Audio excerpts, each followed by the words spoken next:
5 dogs and we're heading all the way over there. Oh, run away.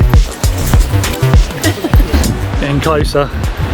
What is there, a little cafe at the end? So it is a little cafe at the end. Girls have gone in to go and get some stuff and I'm stuck out here with these hounds.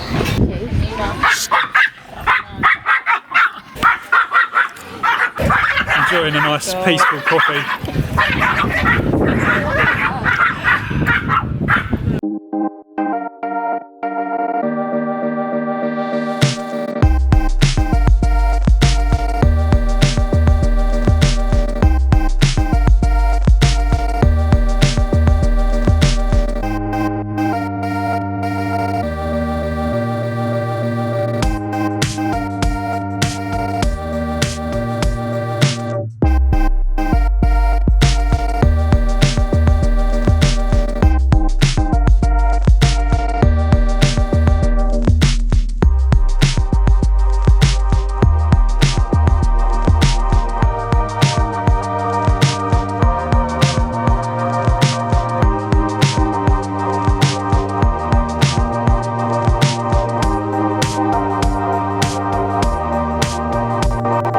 Was coping pretty well with a strong wind. It's like really windy over here.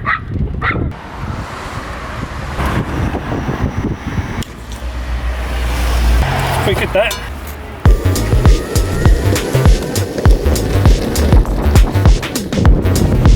So basically I came away and I've forgotten to pack socks. So now I've got to go for a mission to try and find some socks. Shouldn't be too much of a problem. I think there's like a pattern.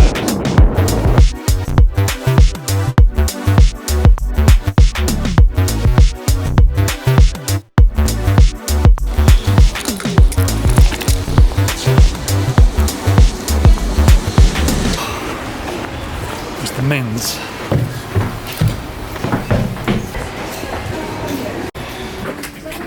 Oh. Send please. Thanks very much. So I've got my socks.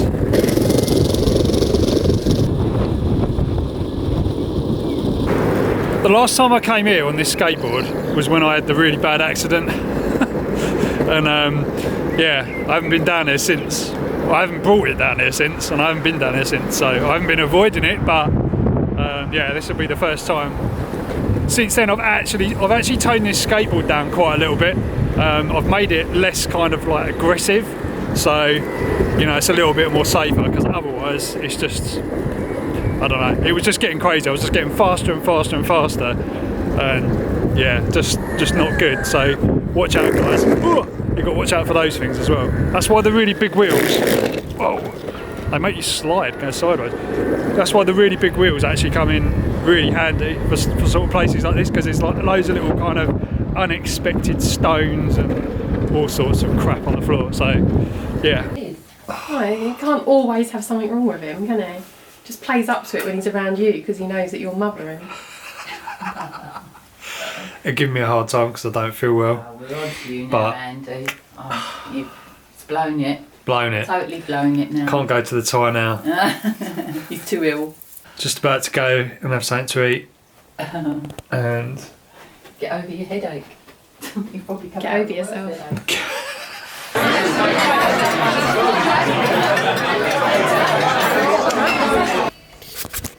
Right, it's the next day now. I've just been answering a ton of questions on the comments section, so thanks for that guys. Some useful information there as well. People just giving me information about charging the bike and stuff like that, so yeah, it's really good. It's a good bit of interaction. Yeah, last night was a bit of a wipeout really, because I wasn't really feeling that well, and then we went out for a meal and had a couple of beers, and then before that I took some like paracetamol or something like that, and I just basically just completely flunked after the meal. I just fell asleep straight away as soon as we got back in. So that's where the rest of the night went. So I've just realised I haven't actually explained what I'm doing, where I am. Probably don't really recognise this little setting, but yeah, I'm basically at my mother-in-law's, and we're down here in Eastbourne for we've come down here for a few nights, and then we're going to Brighton And then I did a video a little while ago of this really amazing tree house, which is kind of around that area. But basically, it's like our 4-year wedding anniversary. So me and Sarah had sort of, having a little bit of a week and just chilling, because we've been quite busy with the house sort of stuff, getting all the stuff ready for the house, the new house move and all of that. So it's nice to just have a little break and sort of celebrate 4 years. I can't believe it. It's just so crazy. But so it's going to be nice. I'm not really going to vlog much of it because it's just going to be like a kind of chilled out thing. But I thought it'd be rude not to get some like drone shots of the cliffs over there near Beachy Head. It's just so amazing, like the scenery and stuff like that. I did bring the other drone as well. I brought the Phantom because the Mavic kind of, it always has a little bit of trouble with the wind, especially kind of, if you're going towards like a headwind. It does have a bit of trouble, but it was actually dealing pretty well. There was quite a stiff old breeze out there yesterday, and it's actually dealing with it quite fine. Back to more kind of like e-bike shenanigans. I feel like the bike is really good now. It's really in the right place and everything's kind of working well. And one thing that's been bothering me is all these kind of, a lot of comments and a lot of stuff about kind of, the e-bike's illegal, you shouldn't be riding on the road with that amount of power, which technically, that is true. But I know there's a lot of people doing it, and really it's kind of one of these things where, I don't know, I feel like the kind of system needs to really catch up with what's going on. And these sorts of power of bikes, because the law at the moment in the UK is 15 mile an hour pedal assist bicycle. So realistically, really, there's no point if you're gonna go by that. You're not going to get anywhere faster. It's just a bit of a waste of time, really. And actually, the proper OEM bikes, the ones that you can buy that are electric, slightly break the rules anyway, in terms of having a motor that's more powerful than it should be, but they kind of regulate it down because they can do it with the computer software. But then of course other people come along and they just basically hack that and open these bikes up. So it's kind of like it's a sign of the times, and it's a sign of change, because I think that obviously electric is the future, with cars, vehicles, everything, and these bikes really should be reviewed, and kind of you should at least be able to sort of get to A to be a bit faster than you can on a normal bike. Otherwise, there's not really much point.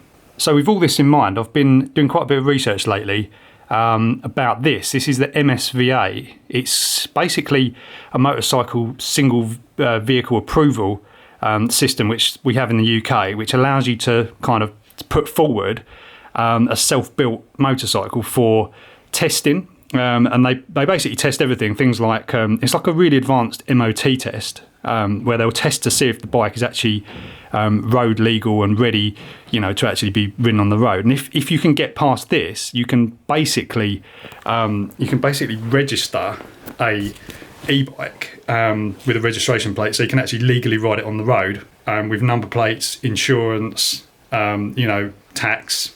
Obviously, you don't pay tax in the UK if it's an electric vehicle, but it would actually allow you to drive it properly. So the advantage of this is you could no longer be stuck on the sidelines of the road riding 15.5 mile an hour and everything's going past you.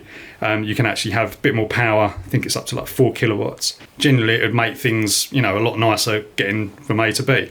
So this is by no means a simple thing. This is like pretty intense. This particular manual has got 190 pages. And it covers everything from, you've got to have a specific stand on the bike. You've got to obviously have mirrors that are approved, which have got certain dimensions, and they've got to be a particular kind of distance away from the rider.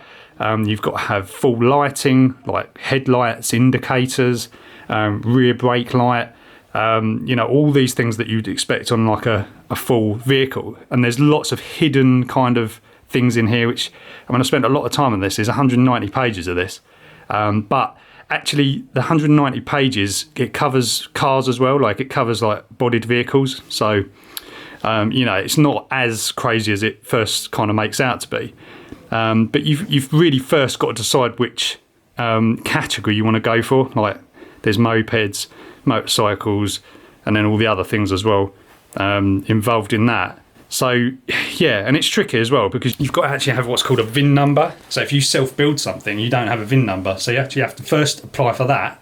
And then, you have to go through all these different processes. But I don't know, I feel like it'd be quite a useful thing to, go through and sort of test it out and actually document the process as well. So I don't know what you guys think. Let us know. I mean, it takes away a lot of the kind of freedom of having, like an e-bike that can just basically go anywhere and no one really cares. But it's starting to become a problem.